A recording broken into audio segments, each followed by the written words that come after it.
Welcome to the Misophonia Podcast. This is the 20th episode of Season 3. My name's Adil Ahmad, and I have Misophonia. This week, I'm talking to Sophie, a young woman from Boston who is currently getting a graduate degree in Scotland. As you'll hear and probably recognize, she went from hiding her condition for a long time to now learning to be more open about it, learning to negotiate life, telling people when they need to know, and just coping with it at other times. You'll hear lots of tips she uses for communicating her miso to friends and strangers, getting accommodations at school, and managing through the holidays, which were coming up when we recorded this conversation. She also reveals some interesting thought exercises like visualizations that she's learned in therapy. As I post this in mid-February, I want to mention that my guest Olivia from a few weeks back, who is also working on a master's degree, has just released a research survey for her work, and I invite everyone to check it out. Her work is all about misophonia in the workplace, what is the current situation, and looking towards best practices. You can find the link to the survey in the show notes and on our Instagram or Facebook at Misophonia Podcast. You can also email Olivia, and I'll have her address in the show notes as well. All right, now here's my conversation with Sophie. Sophie, welcome to the podcast. Good to have you here. Thank you so much. Thanks so much for having me. So we were talking just a couple seconds ago about the history of the show. You were curious. It sounds like you just found out about the podcast.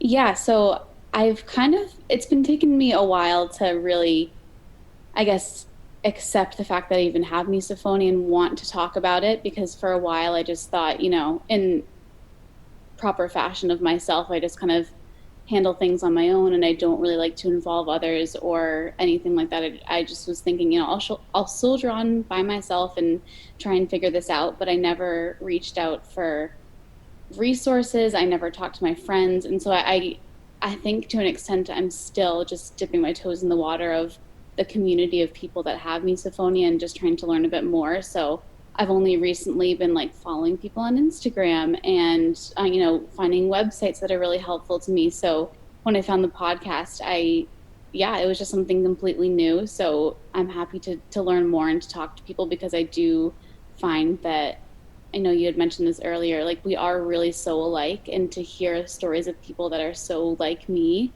I just can't believe the community, because I think for the vast majority of my life, I felt so alone and so weird and out of the ordinary. So it's really good to kind of start realizing that that's not true at all. Yeah, it can be kind of overwhelming going from our kind of normal MO of just bottling everything up to then suddenly realizing that there are thousands, maybe millions of people all over the world who have the same thing. And I can understand. I think I hear from a lot of people that it can be very emotional. So it's definitely natural to kind of dip your toe. But by the way, where you are roughly around where you're located? So I grew up in Boston, just outside of Boston. And at the moment, I'm actually living in Scotland because I just finished my master's. Oh, wow. Cool. So big change. Yeah. So I hope to go. I'm definitely going to go back and see my family around Christmas time, which is going to be wonderful because of this crazy year. I haven't seen them for a whole year. So I'm really excited to get back. Right. And so you're there for your master's in Scotland. Yes. Can I ask kind of what kind of topic it is? Mm-hmm. Yeah, so I actually did my undergrad at UMass Amherst, so pretty close to home. And then so that was in kinesiology. It was a lot more based on human movement and nutrition and exercise science, that sort of thing. And then I just kind of realized, honestly, at graduation, when I saw other groups graduating, that I think I was more interested in public health, and kind of how public health is just so connected to everyone, and how it's connected to every single thing that we come in contact with, and how much it affects people. So I then decided to kind of pursue that for my master's.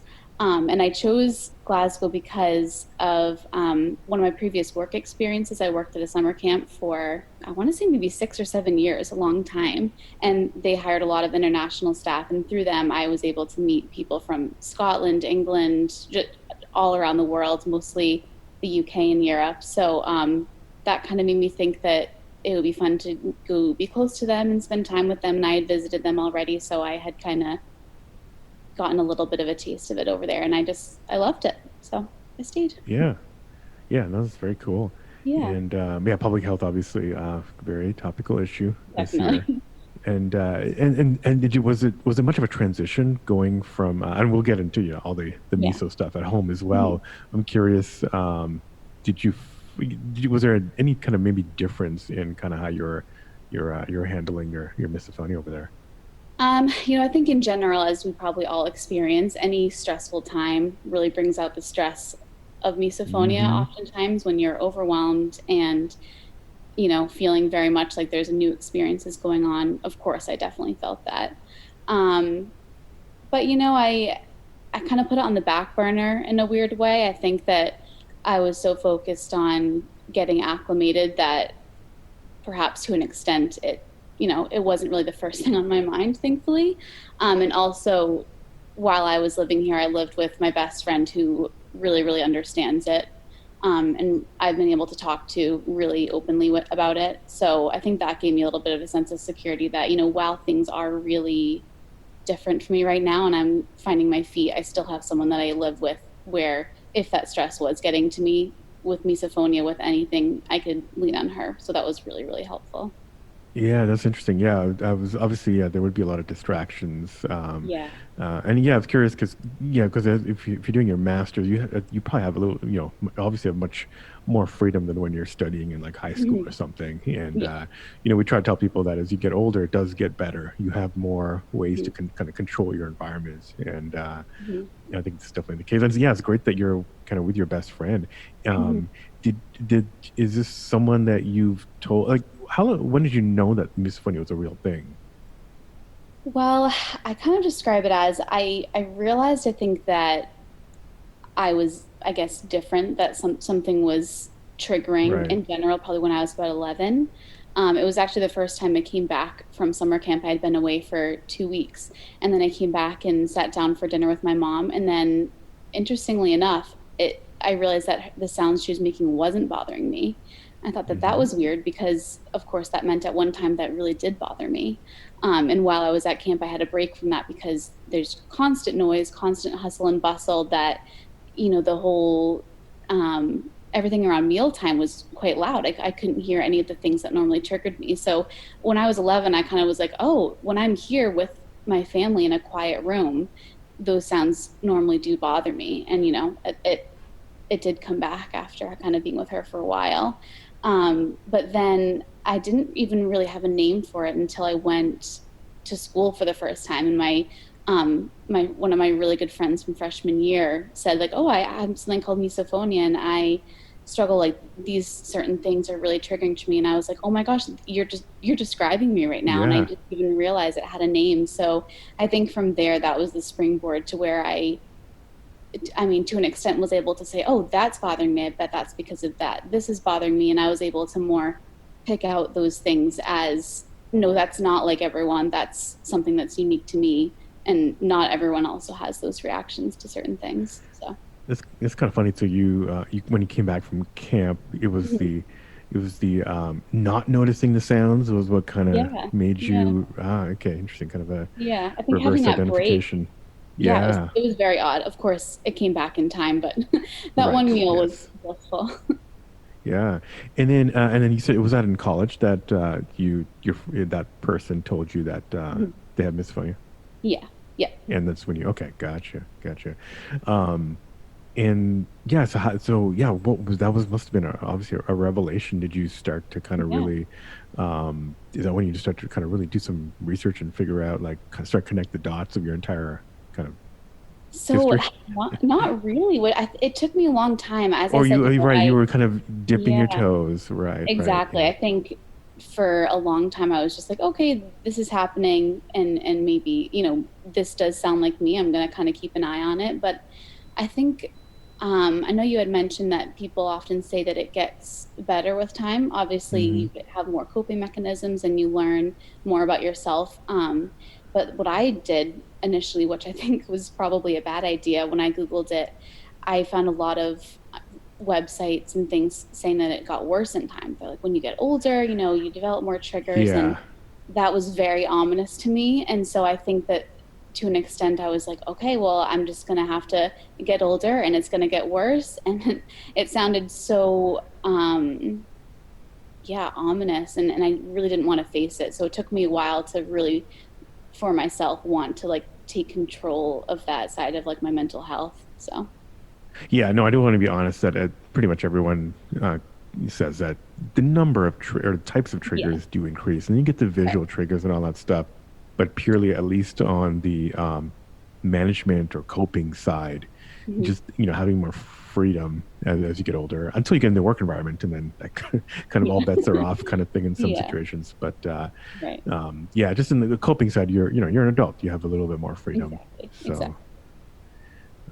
Okay, okay. And so then is that when then your friends, were you telling them before that there's something was off, or is that when did you start to kind of like tell more people when you Um, were able to name it? no, so honestly, the breaking point I think was probably maybe 3 years later. I was with one of my friends, and it was, late at night. We were just trying to fall asleep. We were on vacation in Ireland. And she was like, "Oh, I'm kind of hungry. I'm going to just go downstairs and make a bagel." And I just remember thinking, we are in the quietest of quiet rooms. I'm trying to wind down and go to sleep.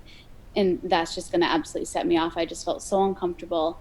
And the only thing that I could think to do was just break down and cry and start to tell her that to me would just be like a living hell. Like that would just not Before be she even okay went with me. downstairs, you were just Exactly. like, I was like, yeah, I need to avoid this because I was so sick of staying silent and allowing triggers to happen. And for me to just be like, no, I'm going to get through it. I just got to a point where I I needed to almost save myself from the trauma, and I just kind of let go a little bit and tried to start to explain to people. And as I've done that more, so as I've tried to say, oh, that's bothering me, would you mind stopping it? And I'm still really really practicing that, but I think it takes more than just one conversation, because everyone has something that they don't enjoy. Like if there's a chainsaw going out outside, or all the normal little things that someone's like, oh, I don't like the feeling of that, I don't like the noise.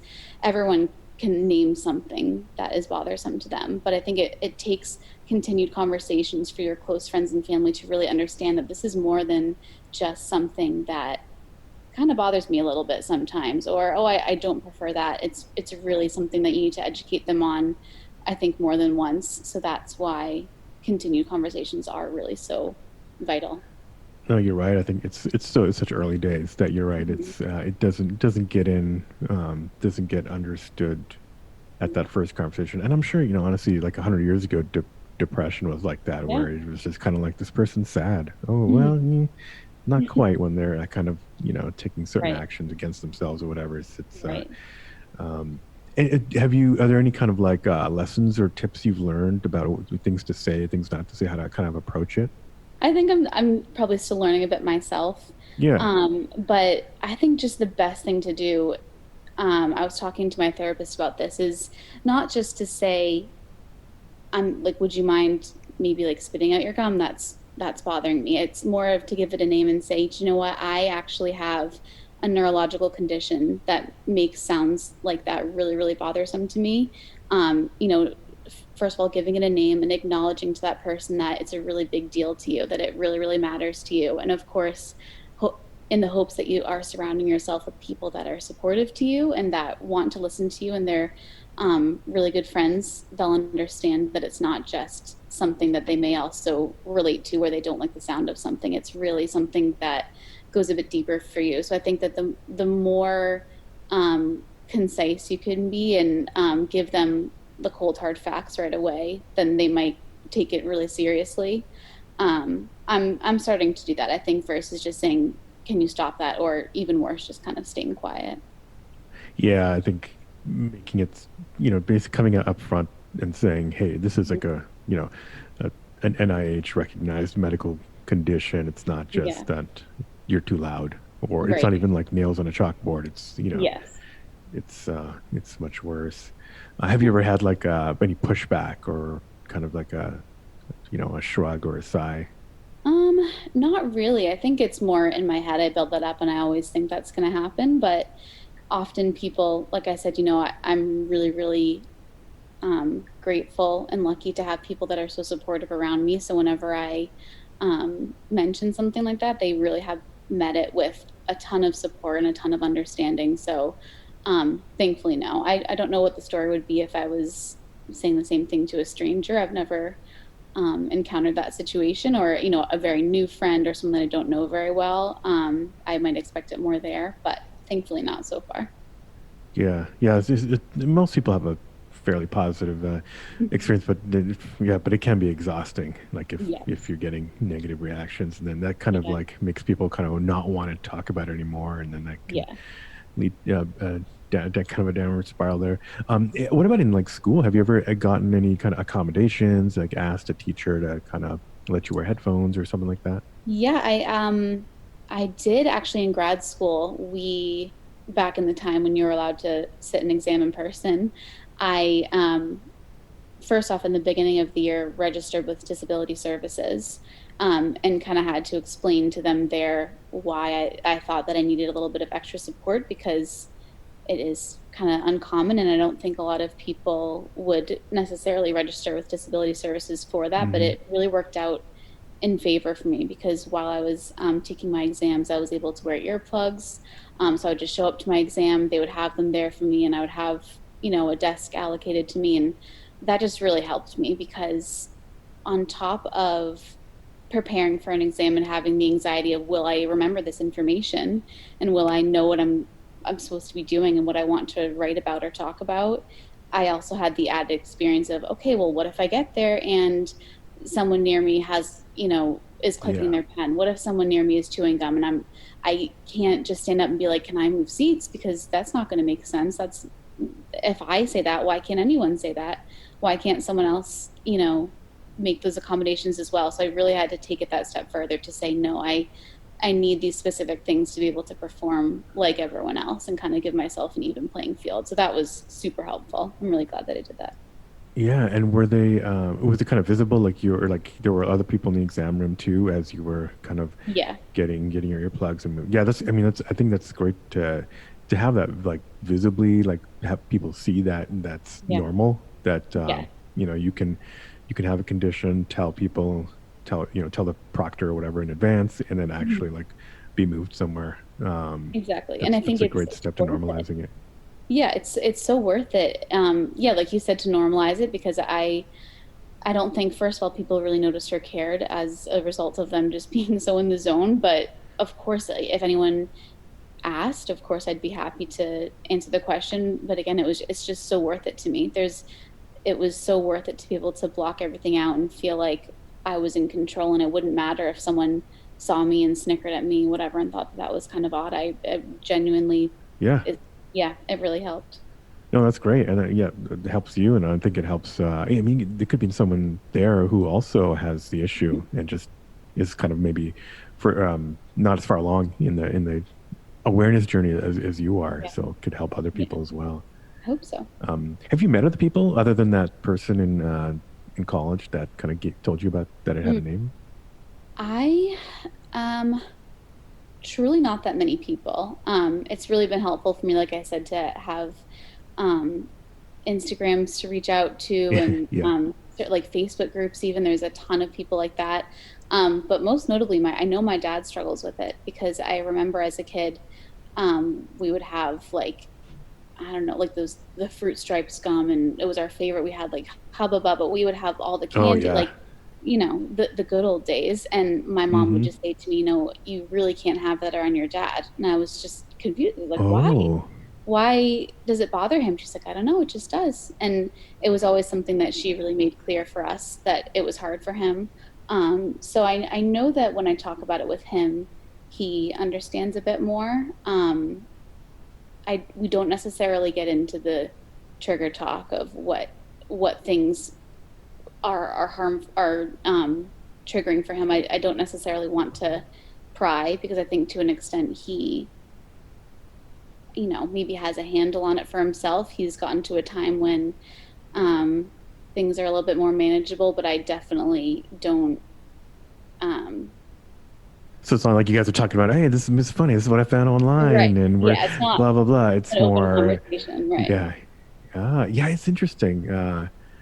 Yeah, because I mean, there's so much information out there, but yeah, I guess if you've had it, I think that's not the first time I've heard like people who have had maybe had it for a while, Hmm. um, just that's they just want to just keep it. Well, Yeah, they don't want to keep it, autopilot. but it's just Yeah. like it's not like considering it a whole psychiatric or disorder or something is not even something they want to even think about or go there. Yeah. And I think Um, I've gotten to the point too where I can really read his body language. And if I can mm, tell something in the room is a little bit bothersome to him, I can maybe adjust or whatever. So, okay, then he definitely has it because we definitely yeah, give off body language. of course. Yes, Was absolutely. he ever a trigger to you as well, or was it mainly Um, your mom? Unfortunately, yeah, all my family kind of is. I think it's that classic people close to you will always Yeah. be the most triggering. So, um, that's kind of, I don't even know how to describe it. It almost feels like grief in a way that there's certain things in my life that just are so anxiety provoking for me, like Christmas dinner. I would love to just sit down with my family and have Christmas dinner and really enjoy it. Whereas it's kind of gotten to that point where I don't dread it, but I dread the feelings that surround Hmm. it. And I think that it almost just feels like misophonia has taken that from me and given me some kind of dread and grief around something that should be so happy because it's my family. I want to spend time with them, and eating is such a social thing, and it's really hard for me the fact that that's kind of hindered a little bit. So So what are you planning to do this Christmas? You come in and just kind of yeah, well, they have a whole room ready for you I and know. Um, I really have tried to make an effort to be even more educational with my family. I sent them lots of resources that they can read and things that help me, things that I just need to do. For the most part, I'm not really sure why, but especially at Christmas dinner, big family gatherings, I just really focus on like my placemat, the things that are right in front of me, hmm and almost have like a mindfulness check of things around me because you know, you totally understand how hard it is to disconnect from something that you're hearing. But if I can really, really focus in on like patterns around me or colors, anything at all that's right in front of me, then it kind of takes away from the visual triggers. And it helps me get a little bit farther away from the audio triggers. So I've let them know that, if I'm quiet or if I'm just kind of looking down at my plate, like that's me yeah. trying to regulate myself. And I think hopefully they'll see that as more of a coping mechanism than, Sophie's being really quiet. What can I do? Can I adjust the situation? No, that's just me. Yeah, right. Yeah.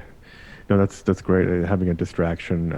Yeah. I sometimes say like a broken record. Like just remember that the dinner will be over at some point in like the Yes. next half hour, hour, whatever. Yeah. You can also get up and help people do dishes, move plates around, things Totally. like that.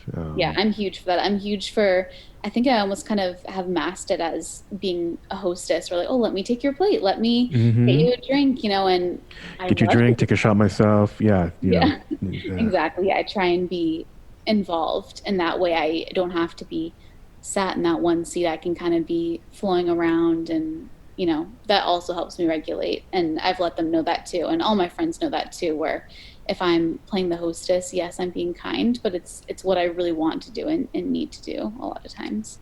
Yeah. Okay. So we covered. Yeah, holidays are going to be a big issue with folks, and this might air actually after the holidays, but it's never too early to prepare for the next one because there always is one.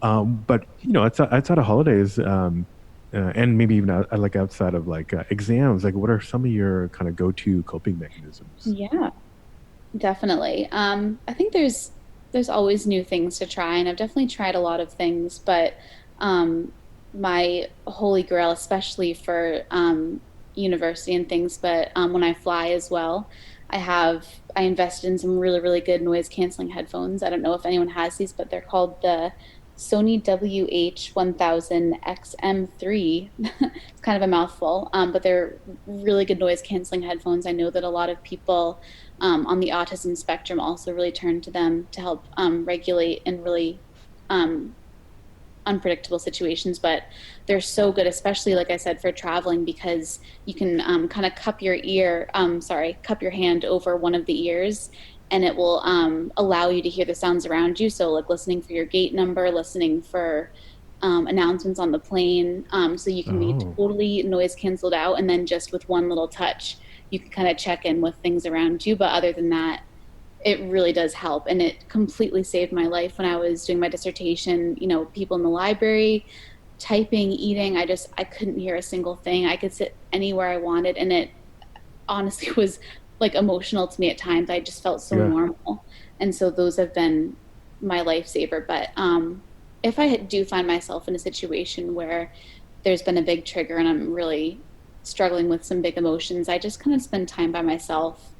Um, the thing that I kind of like to listen to is I'm really, really obsessed with true crime Yeah. podcasts. Right. Um, Like Serial, like that's kind of what the yes, renaissance of serial, podcasts. Yeah. absolutely. I love My Favorite Murder. I love Crime Junkie, all those. I just being able to just get so immersed in the story and trying to figure out who did it, trying to like keep all the Mm. evidence straight in my head. It really helps me almost move on from the big feeling a little bit faster. So I turn to those in general, and maybe even just have alone time, podcast walk, and that come back a new woman. It's a Yeah. good thing to turn to. Yeah. No, it's yeah, those things are can be kind of like anything like that can be kind of like a time machine. Just Yeah. take you an hour ahead or whatever, and just kind of not have to worry about the miso. Are those Sony headphones? They're the similar to the Bose ones, so they're like Mhm. the um, Sony's top of the line three four Yes. hundred dollar. Yeah, yeah, yeah. Gotcha. Yeah, Yeah. those are. I mean, those are. I think those are reviewed usually as better than the Bose. So that's Yeah, I those are good definitely did my ones. research and tried to figure out. Mm-hmm. I was kind of between the Bose and those, but I just knew how much of a difference it would make, and made it like my one and only birthday present. I just was saying to my Oh, family how much nice. they would just be so life changing for me, and I know it's a big investment, and like I can chip in if you need to, but they are just something that it just wouldn't be above and beyond for me, and I'm so thankful that I was able to get those. So Oh, I think they should be. I mean, I think they should be covered by insurance or at least yeah, your employer. I mean, yeah, the amount of the impact on the bottom line of having everyone of intelligent misophones, I guess, being able to yeah. focus is just huge. More than Like I pays for said, itself, yeah, I think. I think it almost brings us back to the baseline of how everyone else must feel. Of, even like I can kind of compare it to if someone's dyslexic, if they have the tools that they need to be able to, maybe it's more time on an exam, maybe it's someone to support them to read over paper, whatever it is, it brings them back to that baseline so they can feel like everyone else, and they don't have to feel as though they stick out, and that they're always playing catch up with people. And I think that's sometimes how it can feel when you're trying to get a degree, trying to get work done. It just feels like this thing that's holding you back and pushing you down under the water when you're trying to get up. And yeah, Well, it yeah, I definitely. mean, it's a disability. It's almost like when you're super triggered, it's like losing that whole sense. It's like losing one of your senses. I mean, it's Yeah, kind of useless at that point. totally. So, yeah, okay, so yeah, interesting. So headphones, and thinking. Did your therapist kind of like help give you tips on what to do with the family at family dinners? Or did you kind of come up with that on your own?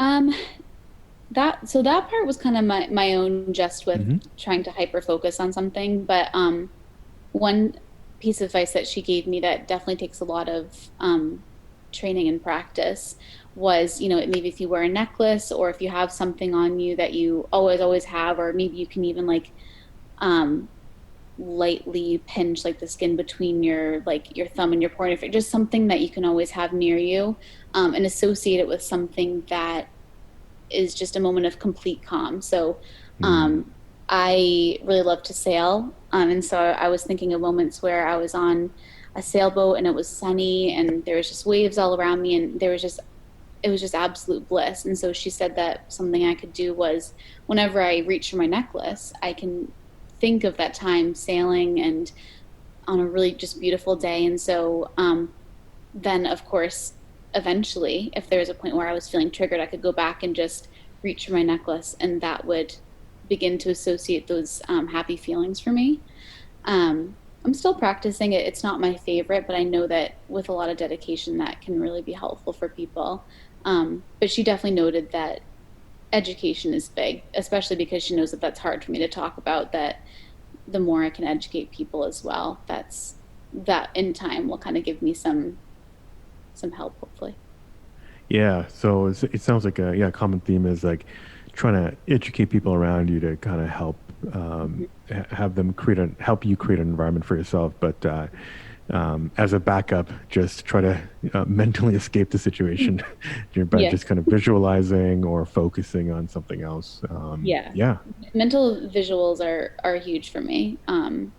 So that those are always things that I again have to practice. But oh, another really great thing that she had me picture was like leaves on a stream. So if you picture yourself kind of like watching a stream go by and there's obviously leaves flowing on the water, if you are hmm able to place something on that leaf, it's actually also good to help fall asleep if there's things running through your mind. Just attaching maybe a sound or attaching a thought, attaching something to that leaf and letting it kind of flow beyond you. I think it's kind of similar to that idea of like the windshield wiper, where your day is on a windshield wiper and it just gets swept away by the wipers, and that helps too because I'm just really visual in general. that's And interesting. I hadn't heard yeah, about that, but that's a. I'm gonna try that. There's a yeah, lot of again, days I wish I could especially for wipe falling away. asleep. Yeah, like I said, yeah, That's very cool. Yeah, I'm still on the cow jumping over the moon like in Sesame Street. So these yeah, are these are much more adult, I think. Cool. yeah. Um, so yeah, you mentioned earlier on about how this year is so different. Have you noticed anything kind of different? I know you like to kind of spend time on kind of on your own. Mhm. Has this has the COVID era been a little bit better or worse maybe for you? You mean kind of like the bounce In back of terms of things? yeah, in terms of misophonia, like I don't know, maybe better for a lot of people, they're like, well, I have a lot more time to myself. I'm not going to work. Right. I'm not so much in like a around too many other people. Yeah. Um, Mhm. Others are getting maybe triggered in their environments, but it still sounds like you're with your best friend at home. Right. That is, yeah, that's been absolutely key for me, because there's less uncertainty. I mean, not with 2020, but there's less uncertainty with my environment. Absolutely. So I am very used to the things that go on. And, when it's dinner time, we know that we can pick a show to watch or we can pick some music, whatever it is. I am so secure in knowing that that is going to be available to me. But the second that we're allowed to go back and see our friends again, be in their houses, I don't know if that's going to be available. I don't know if there's going Right. to be things that I can reach for that I typically would. And like we were talking about too, being able to help clean up, grab someone's dish, like that might not always be appropriate and might not be able to escape at all. So for the moment right now, I do feel really stable. So it's going to be a little bit of an adjustment to go back into the quote unquote real world. Yeah, Um, I think the initial days is going to be, or initial months is going to be a free right. for all of people just wanting to just be as loud as possible. Yeah. So I think Yeah. just consciously being like, yeah, I'll like you did earlier, just kind of dipping your toe back into reality. I think probably Mhm. be a wise way to go there. Um, Definitely. and have you thought about? So you're doing public health now, masters. Have you thought Mhm. about like what kind of work you want to do after? I Maybe in think, relation to I don't know, it's probably not in relation to misophonia, although that would be yeah, well, I interesting. But guess it could be. Yeah, because I think that there really isn't a ton of, um, I guess, awareness about, there's more awareness than I thought, but I think that there's still so much that can be done. And public health it's absolutely everywhere. It's your seatbelts, it's like traffic lights, it's absolutely everywhere in people's lives and they don't notice it. So that's why I think it was partially so attractive to me, is because in my life I just always wanted to help somehow, and I never really knew how. I just wanted to give to others and help people however I could. So I think that people's health and educating them on ways that they can enhance their life is always really, really valuable, because I think that that for me would kind of leave a legacy and peace in my mind that I have hopefully made something a little bit better for someone. I think it would be great if I was able to do something maybe related to misophonia, or now, of course, most everything is related to coronavirus. So I think that that would be You're right. a very necessary outlet for something to look into. But yeah, I'm open. I think that it will find me, even if initially I am doing something that might be a little bit unrelated, as a lot of people find when they're just starting out. But that would be really cool if I was able to do that. Yeah, and the other piece is also just thinking about like the work environment. Mhm. Yeah, it sounds like there'll be plenty of opportunities to maybe help with miso, but also just kind of be out there helping people in general and not necessarily being stuck in an office where you're Right. kind of being triggered as well. Yeah, I think that would be so good for people's mental health to be able to. I think we've kind of learned it all this year, but to have a mixture of being able to go out and do things in different environments rather than just being at a desk doing things, which of course is very necessary for a lot of careers, but hopefully having a balance will be a revolution in the coming years. I really hope that. Yeah, yeah. I think forcing employees and employers to see kind of a flexible work environment Yeah. will be useful going forward. It's all about getting that freedom as you're older to kind of control your environment, which Mhm. helps cope. Are you going back to the UK after Christmas? I'm assuming you are, right, to finish Yeah. the So I year. hope to, the National Health Service over here is really unique. I would love to have some type of experience in public health and the NHS because I'm just so intrigued by how the inner workings of the NHS work with, free, of course, we have free healthcare over here at the moment. I'm really lucky to be able to have access to that. And so I think it would be really interesting at this point in my life while I'm still here to be able to work with them, should they want me. But yeah, eventually I think I would love to go back to the US and be with my family, and that's just home, But for now, I would love to see how much experience I can get from the resources that I have here. Well, I guess yeah, maybe we're coming up kind of get heading up towards the 45-minute mark or so. Okay. Um, Yeah, but wanted to actually, first of all, maybe it's curious. You're seeing your therapist. Did your therapist know when you went to see them that you had misophonia, or you maybe? Um, yeah, it's always an interesting question, actually, to see how much Yeah. awareness is out there is in the professional environment. Right.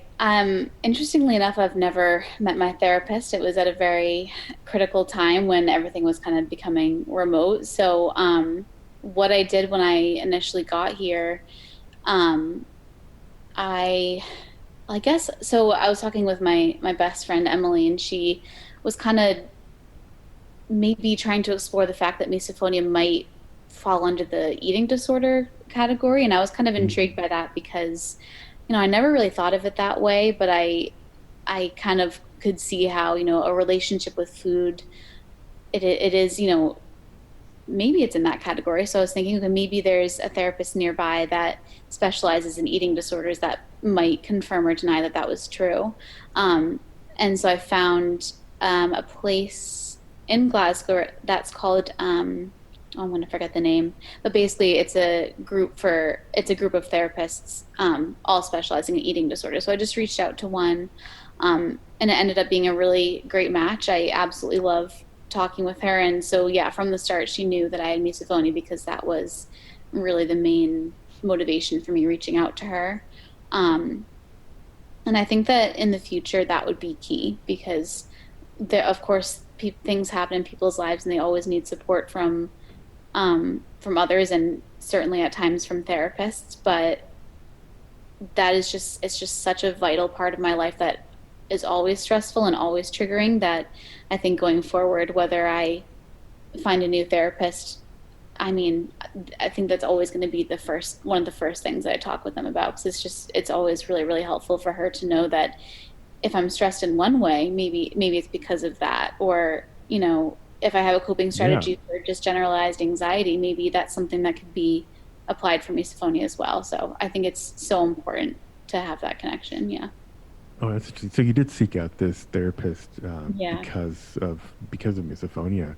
Right. Yeah, it's interesting. I hadn't heard anyone else kind of consider that connection of Mhm. the eating sort of thing because yeah, that makes sense. If most triggers are eating related, that you might think that, although there are plenty that are Right. not Absolutely. eating Yeah. related. That's something else I've learned too, with trying to read more. At least for me, the vast majority of triggers are involved in mealtime. So that made sense for me. But I think it'd be worth it for people who are maybe looking into getting a therapist. Maybe if there are people nearby, or even Zoom therapy is the way to go right now. If you can reach out to someone, even if they're not in your time zone, and get help from them that way, the most experience with it possible would obviously be the most helpful. So people should definitely consider that before they find someone.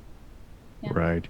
How did you find yours? Oh, you said it was like a local group in Glasgow, right? Yes, Or it's localish, yeah. yeah, just I don't know, I don't even have the name near me, but yeah, I just looked up eating disorder therapists, I think, Hmm. and it came up with this specialized group in town, which is I'm really glad that exists and that is a resource for people. So yeah.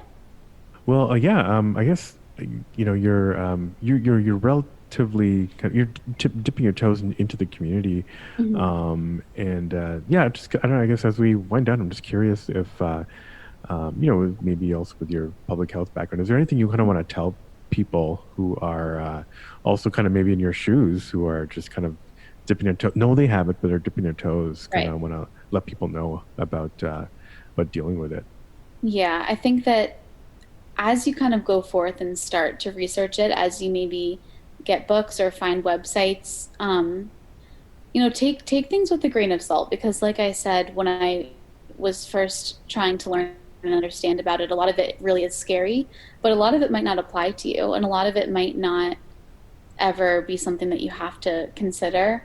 And so, while you should really absorb as much information I think as possible, as with anything, when you're trying to learn a new subject or get educated on almost anything, you should educate yourself as much as possible while still knowing that a lot of the information out there might not be for you, and that's okay. So, books that you might be reading might be relevant and they might not. And you should try another one. Just keep trying, keep digging until you find something that really connects with you because this, like many other disorders, it's not one size fits all. It's not going to affect everyone the same. And so you're going to find what works for you, but it is absolutely going to take time. So don't get discouraged if something that you try doesn't work or something that you read doesn't apply to you. All of the above.